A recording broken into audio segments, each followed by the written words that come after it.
It is very extraordinary that Guernica has established itself somehow as our culture's tragic scene, our culture's vision of tragedy.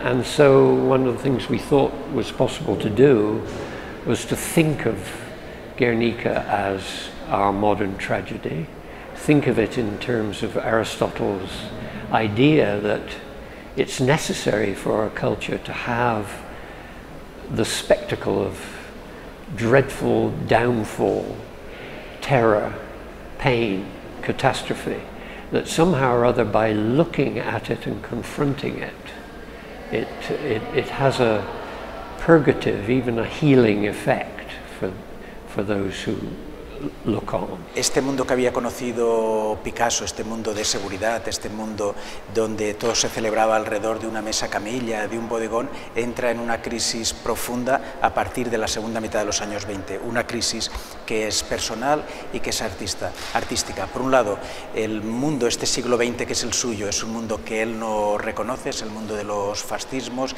es el mundo donde los interiores están desapareciendo, donde el lenguaje optimista de la máquina del cubismo ha dejado de tener sentido y Picasso conscientemente decide hacer una obra moderna o una obra para su época, una obra en la cual se rompen las fronteras entre el interior y el exterior, una obra donde los monstruos aparecen y una obra en la que trata de reflejar el terror de una época en la que la muerte acaba siendo generada de un modo industrial, como los bombardeos de Guernica, y es justamente este terror este camino hacia la representación de esta especie de monumento del siglo XX que acabará siendo el Guernica, el que Picasso emprende a partir de mediados de los años 20 con obras muy claras, obras claves como las tres bailarinas de la Tate, que está al inicio de la exposición.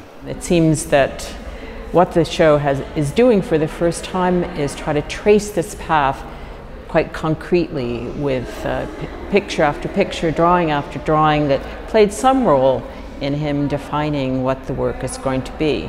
Yeah, I mean, there are so many questions you could ask about Guernica and the making of Guernica.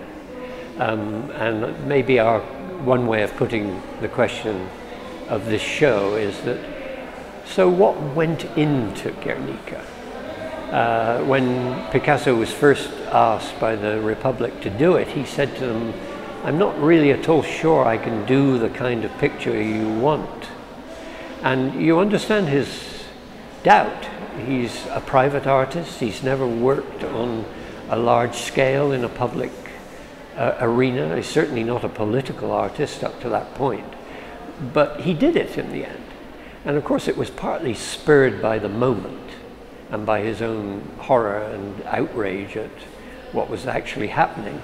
Visitors to the show will see so many different images of mothers and children, and they will see him drawing the dying child, the dead child, and that in itself, I mean, the very drawing makes it difficult to bear.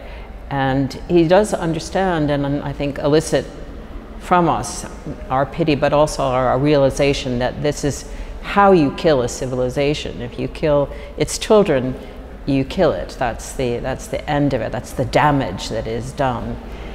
And to study the drawings is to see how much horror and empathy, or pity and terror, the viewer is asked to feel, and I think also to show. Terror and pain and panic and extreme states of mind. And all of that previous material, some of which had been very dangerous and rather horrible in many ways, all of that material was drawn on in the making of Guernica to a very different end, to a public end, to in the end to make something that was grand and compassionate and indeed political.